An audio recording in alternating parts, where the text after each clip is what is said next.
पुरुष एक है नारी, ताकर करहूं विचारा।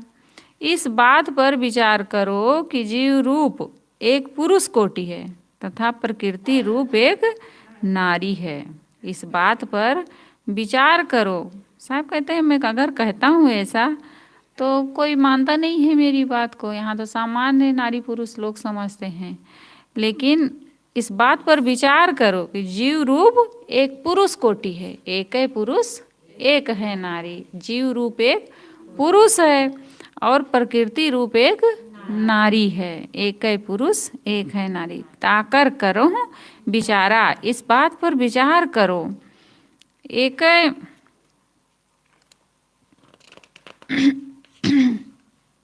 एक अंड सकल 84, भरम भूला संसारा। इन्हीं के गुण धर्मों से तमाम 84 लाख योनियां एक ही संसार में विद्यमान है। एक अंड सकल 84, इन्हीं के गुण धर्मों से तमाम 84 लाख योनियां एक ही संसार में विद्यमान है, परंतु संसार के लोग इस प्रत्यक्ष जड़ चेतन का विवेक करना छोड़ भ्रम तथा भूल में पड़कर उलझ गए हैं। भरम भूला संसारा। संसार के लोग इस जो प्रत्यक्ष जड़ चेतन का विवेक करना चाहिए उसको छोड़ करके कहाँ भटक गए हैं? भ्रम तथा भूल में पड़ करके उलझ गए हैं। एक नारी जाल पसारा, जग में भयान देसा। मनुष्य के मन की एक कल्पना रूपी नारी ने जाल फैला रखा है। एक नारी जाल पसारा। कौन सी नारी है जानकी? अभी पढ़ रही हूँ, सुन नहीं रहे। एक नारी जाल पसारा। कौन सी नारी है? कल्पना रूपी नारी है। एक नारी जाल पसारा। मनुष्य के मन की एक कल्पना रूपी नारी ने जाल फैला रखा है, संसार जिससे संसार के लोगों के मन में एक दुविधा या आशंका पैदा हो। एक नारी जाल पसारा, जग में भया अंदेशा। एक कल्पना रूपी नारी ने जाल फैला कर रखा है जिससे संसार के लोगों के मन में एक दुविधा आशंका पैदा हो गई है। कि कौन सी आशंका पैदा हुई है? कि आत्मा से अलग कोई परमात्मा है। ऐसा आशंका पैदा हो गया मनुष्य के भीतर में कि आत्मा से अलग कोई परमात्मा है। एक नारी जाल पसारा। ये मन की एक कल्पना रूपी नारी ने अपना जाल फैला करके रखा है और लोगों के मन में एक दुविधा और आशंका पैदा हो गई है कि आत्मा से अलग परमात्मा है। खोजत खोजत कहूँ अंत न पाया, ब्रह्मा विष्णु महेशा। अब वो जो परमात्मा अलग मान बैठे हैं उसको खोजने में साहब कह रहे हैं उस परमात्मा को खोजते खोजते लोगों ने उसका भेद नहीं पाया। कौन कौन? ब्रह्मा विष्णु तथा महादेव भी इस रहस्य को नहीं समझ पाए। वो भी इस रहस्य को जानने में असफल रह गए। खोजत खोजत कहूँ अंत न पाया। उस परमात्मा को खोजते खोजते लोगों ने उसका भेद नहीं पाया। ब्रह्मा विष्णु महेशा। ब्रह्मा विष्णु तथा महादेव भी उसका रहस्य जानने में असफल रहे। नाग फांस लिए घट भीतर, मुँह से निसब जग झारी। कल्पना माया रूपी नारी ने त्रिगुण का नाग पास लेकर संसार के सारे लोगों के हृदय में आत्मज्ञान धन की चोरी की और सबके मन को बांध लिया। नाग फांस लिए घट भीतर, मुँह से निसब जग झारी। ये कल्पना माया रूपी नारी ने त्रिगुण, त्रिगुण क्या है? सत और रज और तम। इस कल्पना माया रूपी नारी ने त्रिगुण का नाग पास लेकर संसार के सारे लोगों के हृदय में आत्मज्ञान धन की चोरी की। उसके आत्मज्ञान धन को चुरा लिया और सबके मन को बांध लिया। किसमें? नाग पास लेकर। उसी से सबके मन को बांध दिया। ज्ञान खड़ग बिन सब जग जूझे, पकड़ न काहू पाई। कितना कैसा शब्द कबीर साहब उपयोग कर। ज्ञान खड़ग बिन, मतलब खड़ग यानी तलवार। बिना ज्ञान के तलवार का उसको कोई काट नहीं सकता उस नाग फांस को। संसार के सारे लोग स्वरूप ज्ञान एवं आत्म ज्ञान रूपी तलवार को लिए बिना उस माया विद्या से लड़ रहे हैं। अब हाथ में ज्ञान है ही नहीं, स्वरूप का ज्ञान है ही नहीं, उसका बोध है ही नहीं, और सोचें कि हम लड़ाई कर लें तो जीत पाएंगे, कभी नहीं जीत सकते हैं। साहब कहते हैं कि संसार के सारे लोग स्वरूप ज्ञान एवं आत्म ज्ञान रूपी तलवार को लिए बिना उस माया विद्या से लड़ रहे हैं, इसलिए कोई उसे पकड़कर कैद नहीं कर पाया एवं उसे मार नहीं पाता। ज्ञान खड्ग बिनु सब जग जूझे, पकड़ न काहू पाई। अब आत्मा का ज्ञान है ही नहीं, बोध है ही नहीं, और माया से अविद्या से लड़ रहे हैं, जूझ रहे हैं, तो उसे कोई नहीं मार सकता है, उसे कोई कैद नहीं कर पाता है। साहब कहते हैं पकड़ न काहू पाई, उसे पकड़ कर कोई कैद नहीं कर पाता, अर्थात उसे कोई मार नहीं पाता है। आप मूल फूल फुलवारी आपू ही चुन चुन खाई। ये जीव स्वयं इस माया रूपी फूल फुलवारी का मूल है। आप ही मूल फूल, जीव से ही तो पैदा होते हैं भाई, जीव नहीं है तो क्या होगा, कुछ नहीं हो सकता है। साहब कहते हैं यह जीव स्वयं इस माया रूपी फूल फुलवारी का मूल है, यही अज्ञान बस इसका विस्तार करता है और इसके फल को स्वयं चुन चुन कर खाता है। कैसे खाता है? उसी में मोह करता है, उसी में डूबता है, उतराता है, यही उसका खाना है। साहब कहते हैं कि आप मूल फूल फुलवारी, इस अविद्या का, इस माया का मूल कौन है?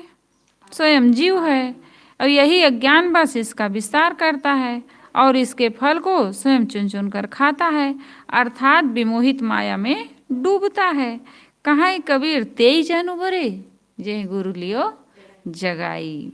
सदगुरु कहते हैं इस माया से वही बच निकलेगा जिसको गुरु ने मोह नींद से जगा लिया है। ये नींद से नहीं, ये नींद से तो कोई भी जगा सकता है, लेकिन मोह माया की जो नींद है उससे हमारे संत गुरु ही जगा सकते हैं, सदगुरु ही हमें जगाते हैं। साहब कहते हैं, सदगुरु कहते हैं कि इस माया से वही बच निकलेगा जिसको गुरु ने मोह नींद से जगा लिया है। सदगुरु कहते हैं कि यह एक बहुत बड़ा आश्चर्य है कि लोग देखते हैं कि प्रकृति, पुरुष एवं जड़ चेतन के गुण धर्मों से इस विश्व ब्रह्मांड में सृष्टि हो रही है, फिर भी वे तत्वबोध को छोड़कर अलग परमात्मा खोजते हैं। पूरी से ते पुरुषा, शरीर रूपी पुर में शयन करने वाले ये चेतन जीव ही पुरुष हैं। कौन है पुरुष? शरीर रूपी पुर में निवास करने वाला चेतन जीव ही क्या है? पुरुष है। तथा दूसरा रूप है, नहीं कहाँ थी मैं, हाँ, दूसरा तत्व माया रूपी नारी है। दूसरा तत्व माया रूपी नारी है, उसका एक रूप है जड़ प्रकृति तथा दूसरा रूप है मन की अविद्या, मन की कल्पना। जड़ चेतन के अपने गुण धर्मों से विश्व सृष्टि चलती है। इन्हें छोड़कर किसी चमत्कारी जादूगर को खोजने की आवश्यकता नहीं है। विश्व को समझने के लिए विश्व के मूल तत्वों, जड़ तथा चेतन को और उनके गुण धर्मों को ही समझना चाहिए। जड़ चेतनात्मक विश्व से अलग विश्व का समाधान नहीं मिल सकता है। आश्चर्य यही है कि प्रत्यक्ष जड़ चेतन का विवेक छोड़कर मनुष्य अनुमान कल्पना के लोक में भटकते हैं। स्वरूप का ज्ञान न होने से मनुष्य के मन की एक अविद्या रूपी नारी कल्पना का जाल फैलाती है। स्वरूप का ज्ञान न होने से मनुष्य के मन की एक अविद्या रूपी नारी क्या करती है? अपना जाल फैला के रखती है।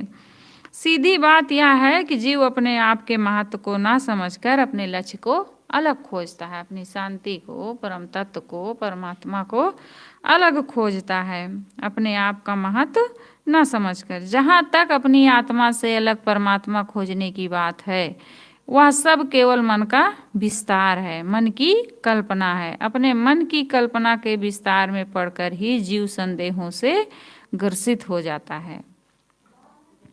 मनुष्य के मन का अंदेशा योम दुविधा उसे भटकाते हैं। मुख तो तबही देखी हो जब दिल की दुविधा जाए।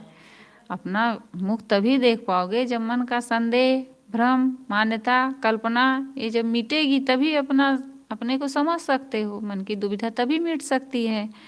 लेकिन जब अंदर में संदेह पड़ा है, दुविधा पड़ी है कि नहीं, ऐसा कौन बना दिया इस संसार को, इतना बढ़िया बढ़िया फूल कौन बना दिया, इसमें खुशबू कौन भर दिया, है कोई परमात्मा, ऐसे नहीं सोचते हैं लोग। मन में अंदेशा होता है, दुविधा होती है, नहीं होगा कहीं परमात्मा, जरूर है। उनको दर्शन दिया, ध्रुव को दर्शन दिया, प्रहलाद को दर्शन दिया, हमें भी देगा, उसी में पड़े रहते हैं। तो ये मन में एक उनके दुविधा बनी रहती है, आशंका बनी रहती है। साहब कहते हैं मुक्त तो तबही देखी हो जब दिल की दुविधा जाए। अपनी आत्मा से अलग परमात्मा खोजने के चक्कर ने ही तो सबको भटका रखा है। कबीर साहब का करारा व्यंग है, खोजत खोजत काहू अंत न पाया। कौन कौन? ब्रह्मा विष्णु महेशा, ब्रह्मा आदि गण भी उसकी खोज कर उसका कुछ लता पता ना पाए। तो दूसरों की तो बात ही क्या है। नाग फांस लिए घट भीतर, मुँह से सब जग झारी।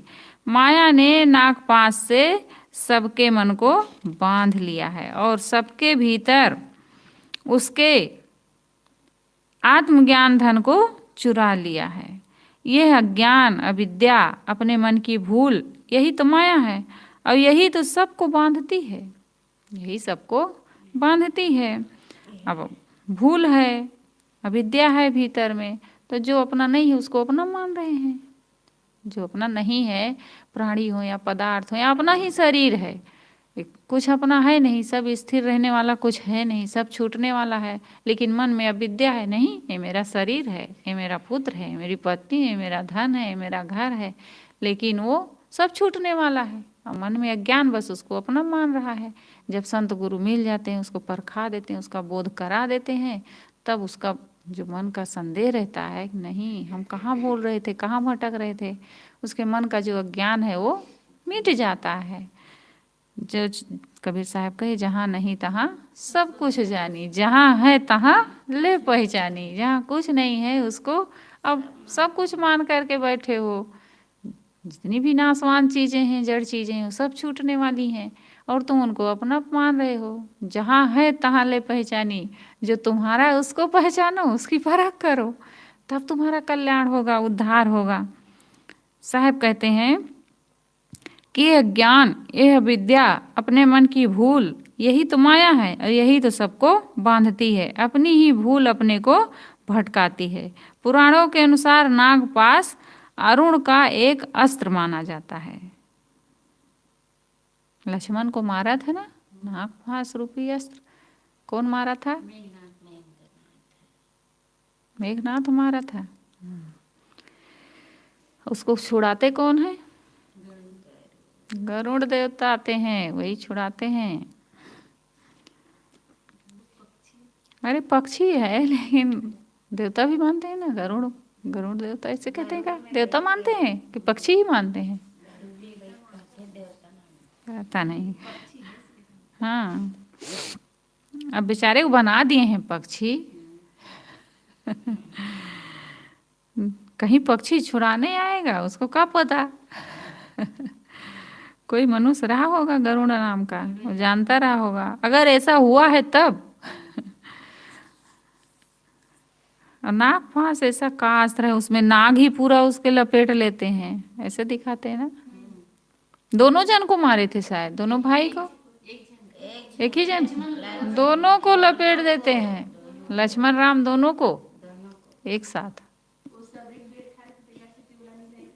हाँ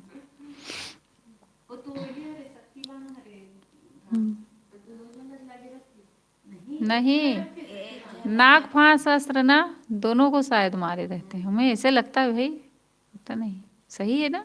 एक जन अलग थे फिर से रामायण देखना।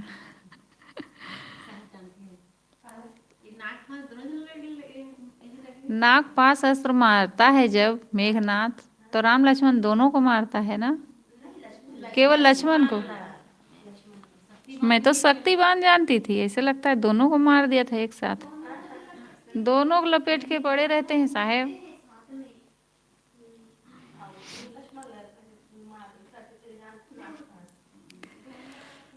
पुराणों के अनुसार नागपाश वरुण का एक अस्त्र माना जाता है। यहाँ व्यामोहित करने वाली तीनों गुणों की मनोवृत्तियां या काम क्रोध लोभ ही नागपाश है। माया इसी से जीव को बांधती है। किससे बांधती है माया? मन की रजोगुणी वृत्ति, सतोगुणी वृत्ति और तमोगुणी वृत्ति या काम क्रोध लोभ ही नागफांस है। माया इसी से जीव को बांधती है, अर्थात जीव इन्हीं अपने बनाए जालों में मोहबस स्वयं फंसता है। ज्ञान खड्ग बिनु सब जग जूझे, पकड़ न काहू पाई। कैसा कैसे शब्द है कबीर साहब के। माया से तो सभी साधक लड़ते हैं, परंतु ज्ञान की तलवार ना होने से वे उससे हार जाते हैं। माया से सब लड़ते हैं, सब छोड़ना चाहते हैं, सब सुख शांति चाहते हैं अपने मन में, करते भी हैं, पूजा पाठ करते हैं, धर्म कर्म करते हैं, लेकिन फिर भी अबोध है, ज्ञान है ही नहीं, आत्मज्ञान है ही नहीं, स्वरूप का बोध है ही नहीं, इसलिए वे हार जाते हैं। उसी में जाके फिर पड़ जाते हैं, घर द्वार भी छोड़ देते हैं, जंगल में चले जाते हैं, लेकिन वहाँ भी जा कर के भटक गए, फिर से पड़ गए कल्पना की उसमें, पाखंड में, अंधविश्वास में, मान सम्मान में, इसी में पड़ गए। वहाँ भी माया जा कर के उनको धर दबोच ली, तो हार गए, नहीं जीत पाए। क्यों? उनको अपने स्वरूप का बोध है नहीं, आत्मज्ञान का बोध है ही नहीं। तो ज्ञान की तलवार ना होने से वे उससे हार जाते हैं। माया कोई स्वतंत्र शक्ति नहीं जो जीव से लड़ सके, वस्तुतः वह केवल अंधकार धर्मा है जो ज्ञान के सूर्योदय होते ही लापता हो जाती है।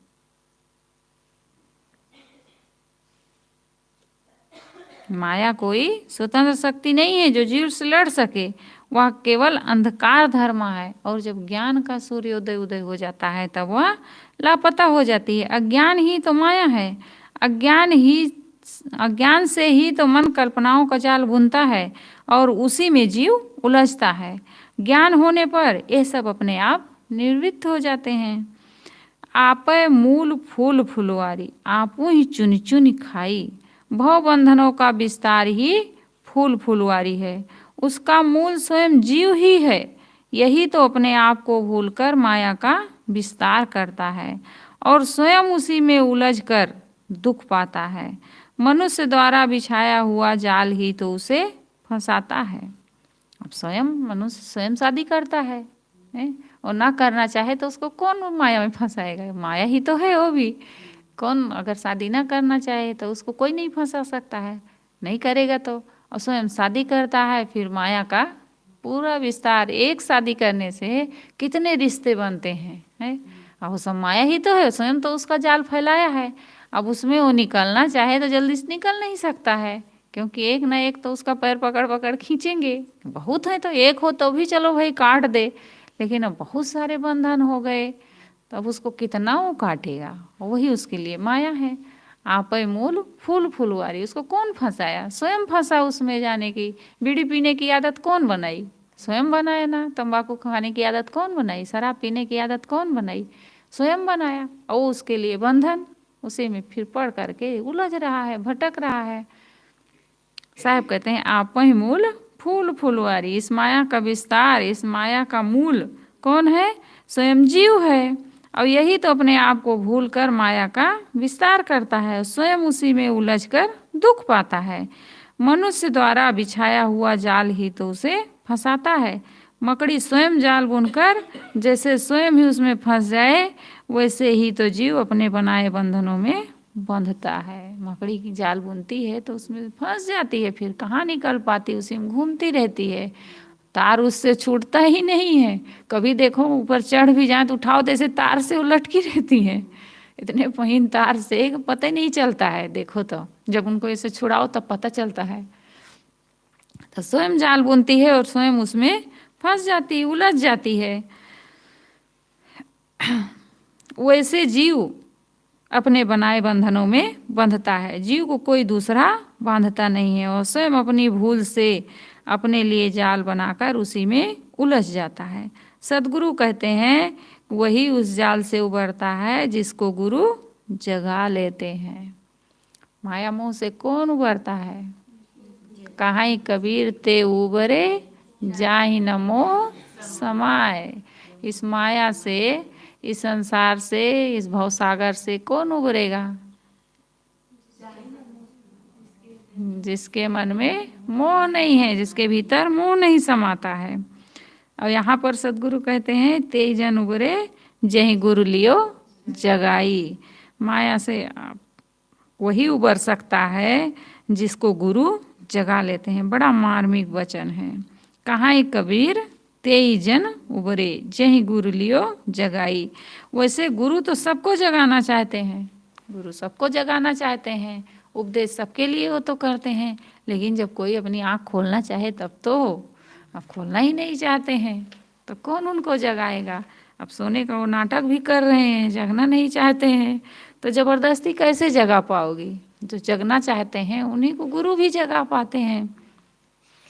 तो साहब कहते हैं कि गुरु तो सबको जगाना चाहते हैं, परंतु जो अपने आंखें खोलेगा ही नहीं उसको गुरु जबरदस्ती कैसे जगाएंगे? यदि मनुष्य गुरु के वचनों पर ध्यान दे तो गुरु उसे अवश्य मोह नींद से जगा देंगे, क्योंकि उनका उपदेश तो सबके लिए समान रूप है।